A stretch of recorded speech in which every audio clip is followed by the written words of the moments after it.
Lies, lies, lies, and more lies.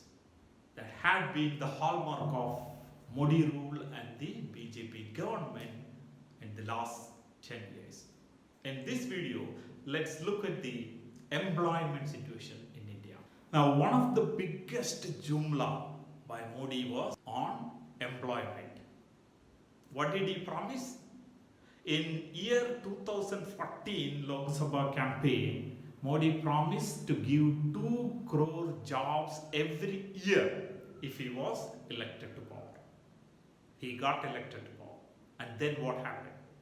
In 2016-17, there were about 41.27 crore employed persons in the country, spanning across all kinds of jobs, from agriculture to industry to services in rural or urban areas, all that. Come year 2020-23, the number has dipped to 40.57 crore. That is a net loss of 70 lakhs jobs. Forget about adding 2 crore jobs, 70 lakh jobs were simply gone. The extent of unemployment in our country and the desperation of the unemployed youth was there all to see.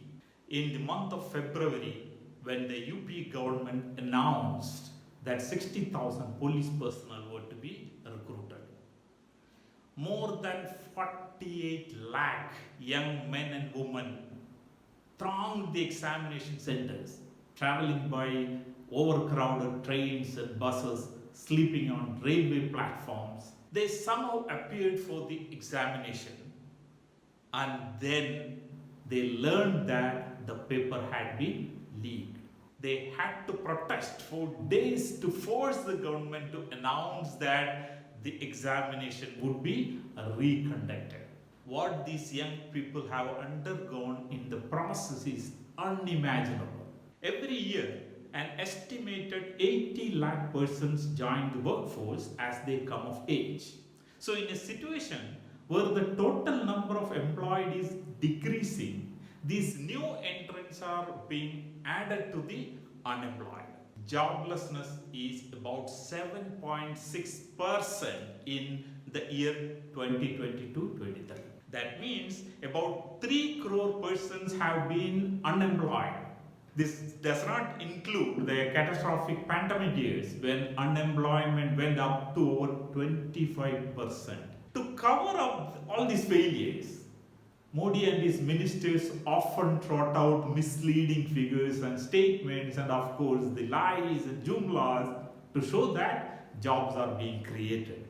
For example, one pet theme has been enrollment in the Provident Fund scheme, which has been recorded as going up. So the claim that this represents fresh jobs being created is false, untenable, because many existing employees have been registered after the government started giving financial incentives to employers for this, for making the employees registered in the EPF scheme. Also, there is a Supreme Court judgment on compulsory enrollment of contract workers. That has caused increase in numbers, not that the number of employment have increased. Another claim is that Mudra Yojana loans given to 4.1 crore persons between the year 2015-16 and 22-23 indicates job creation. But you know what is the average amount of loan? Just 55,000.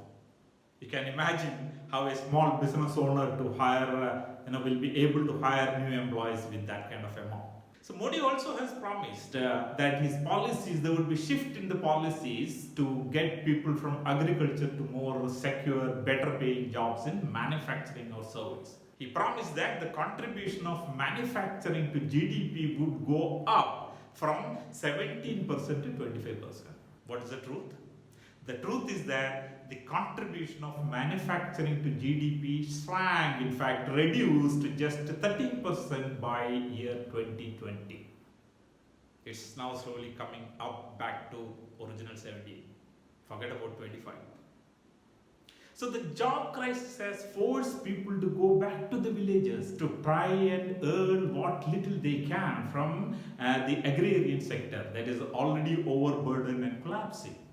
46% of India's workforce is working in agricultural or related activities.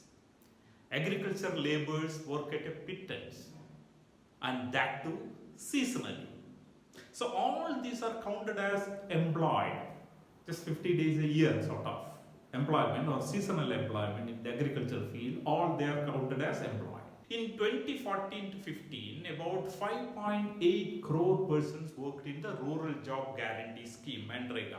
Now this number had actually jumped to 8.8 crores in the year 2022-23. On an average, they got only 50 days of work in a year and around 230 rupees per day. This huge dependency on hardest low-paying MNREGA jobs is proof of the extent of jobs crisis. So many are unemployed. Even this life-saving scheme is being starved of funds, and the workers' access to work and wages is being curtailed by imposing an Aadhaar-based payment system. Women have been the worst sufferers.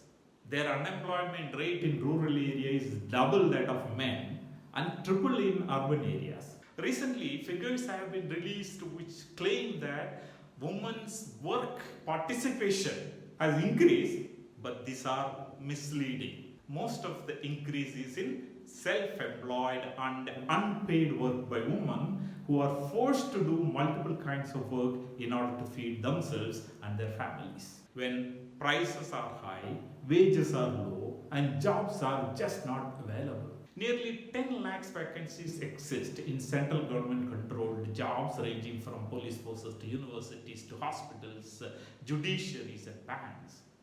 There is no recruitment.